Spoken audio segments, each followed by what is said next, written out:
Hello, in this video I want to show you how to adjust DPI levels on Genesis Xenon 800.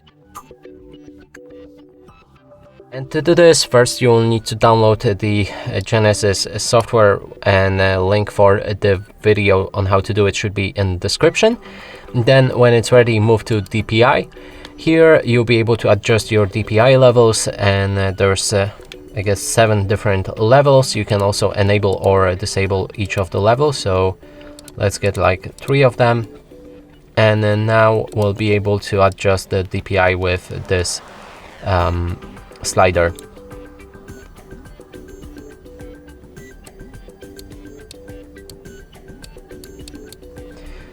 Make sure to save it afterwards. And that's it for this video. Hope you like it. Please consider subscribing to our channel, leave a like and a comment below.